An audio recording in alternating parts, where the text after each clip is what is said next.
মোহাম্মদ সাল্লাল্লাহু আলাইহি সাল্লামের দৌহিত্র হযরত ইমাম হোসেন ও তার পরিবারের সদস্যরা শহীদ হয়েছিলেন।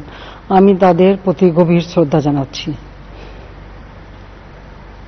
1975 সালের 15ই আগস্ট বাংলার মাটিতেও জাতির পিতা বঙ্গবন্ধু শেখ মুজিবুর রহমানকে সপরিবারে হত্যা করে আরেক কারবালা বাংলার মাটিতে সৃষ্টি হয়েছিল। যারা শাহাদাত বরণ করেছেন আমি তাদের প্রতি শ্রদ্ধা জানাচ্ছি। 1971 সালে মহান মুক্তিযুদ্ধের 23 লাখ শহীদ এবং 2 লাখ নির্যাতিতা মা বোনের প্রতি শ্রদ্ধা জানাই। প্রিয় দেশবাসী, আজকে অত্যন্ত বেদনা ভারাক্রান্ত মন নিয়ে আপনাদের সামনে উপস্থিত হয়েছি। লাখো শহীদের রক্তের বিনিময়ে অর্জিত স্বাধীন বাংলাদেশের জনগণের আর্থসামাজিক উন্নয়নের জন্য নিরলসভাবে পরিশ্রম করে যাচ্ছি। বিগত 15 বছরের মধ্যে বাংলাদেশের মানুষের ভাগ্যের পরিবর্তন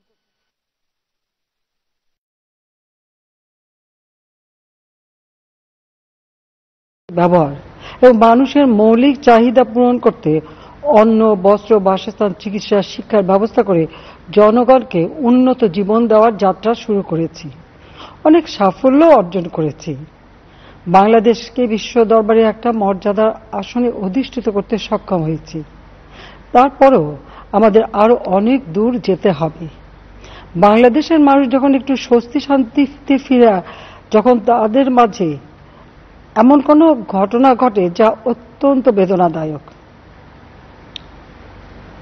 2018 সালে ছাত্র সমাজের আন্দোলনে পরিপ্রেক্ষিতে সরকার সরকারি চাকরিতে কোটা প্রথা বাতিল করে একটা পরিপত্র জারি করে। পরবর্তীকালে মুক্তিযোদ্ধাদের পক্ষ থেকে কোটা বহাল রাখার পক্ষে উচ্চ আদালত 2018 সালে জারি করা সরকারের পরিপত্র বাতিল করে দেয়। সরকারের পক্ষ থেকে পরিপত্র বহাল রাখার জন্য সর্বোচ্চ আদালতে আপিল করা হয় এবং মহামান্য আদালত শুনানির দিন ধার্য করে।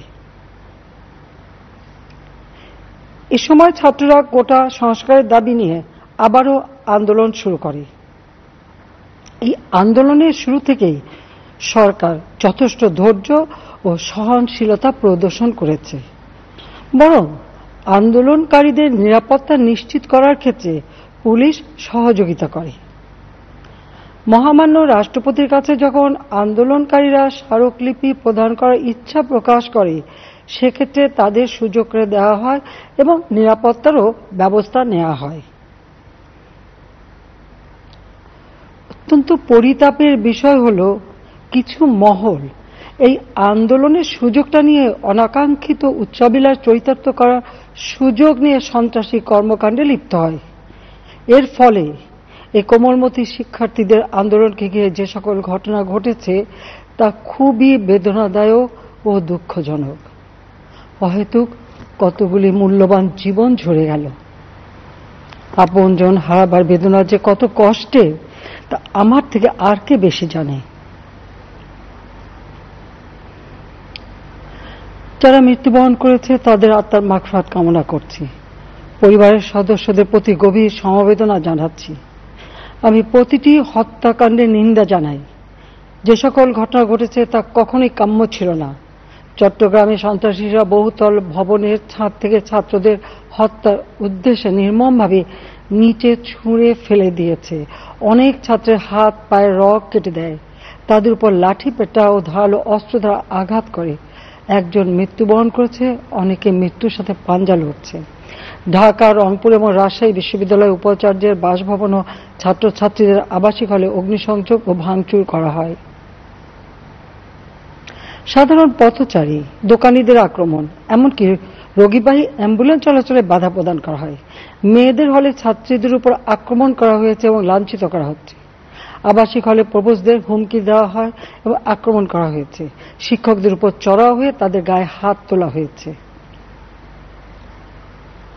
আমি বিশ্বাস করি যারা কোটা সংস্কার আন্দোলনে জড়িত তাদের সাথে এই সকল সন্ত্রাসীদের কোনো সম্পর্ক নেই, বরং সন্ত্রাসীরা এদের মধ্যে ঢুকে সংঘাত ও নৈরাজ্যকর পরিস্থিতির সৃষ্টি করছে। এই ধরনের ঘটনার সঙ্গে যারা জড়িত তাদের চিহ্নিত করে উপযুক্ত শাস্তির ব্যবস্থা করা হবে। যারা হত্যাকাণ্ডের শিকার হয়েছে তাদের পরিবারের জন্য জীবন জীবিকা নির্বাহের ক্ষেত্রে যে সহযোগিতা দরকার তা আমি করব।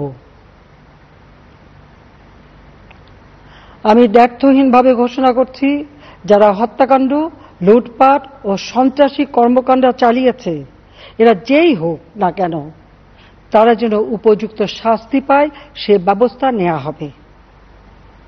আমি আরও ঘোষণা করছি, হত্যাকাণ্ড সহ যে সকল অনভিপ্রেত ঘটনা ঘটেছে, সুষ্ঠু ও ন্যায় বিচারের স্বার্থে সে সকল বিষয় বিচার বিভাগীয় তদন্ত করা হবে।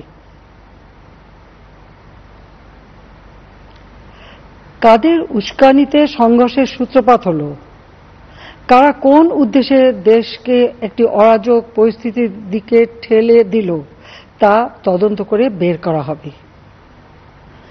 আমি আন্দোলনরত কোমলমতি ছাত্রছাত্রীদের নিরাপত্তা নিয়ে অত্যন্ত উদ্বিগ্ন। এই সন্ত্রাসীরা যে কোনো সময় সংঘাতের পরিবেশ তৈরি করে তাদের ক্ষতি সাধন করতে পারে। তাই শিক্ষার্থীদের পিতা মাতা, অভিভাবক এবং শিক্ষকদের প্রতি আমার আবেদন, তারা যেন তাদের সন্তানদের নিরাপত্তার বিষয়ে সজাগ থাকেন। একই সাথে সকল শিক্ষা প্রতিষ্ঠানের ছাত্রছাত্রীদের নিরাপত্তার বিষয়টি বিশেষভাবে নজর রাখেন। সরকার হাইকোর্টের রায়ের বিরুদ্ধে সর্বোচ্চ আদালতে আপিল করেছে। আপিল আদালতে শুনানির দিন ধার্য করা হয়েছে। আদালত শিক্ষার্থীদের কোনো বক্তব্য থাকলে তা শোনার সুযোগ সৃষ্টি করে দিয়েছে। এই আইনি প্রক্রিয়ার মাধ্যমে সমস্যা সমাধানের সুযোগ রয়েছে। এই আইন প্রক্রিয়া সমাধানের সুযোগ থাকা সত্ত্বেও রাস্তায় আন্দোলনে নেমে দুষ্কৃতিকারীদের সংঘাতের সুযোগ করে দেবেন না।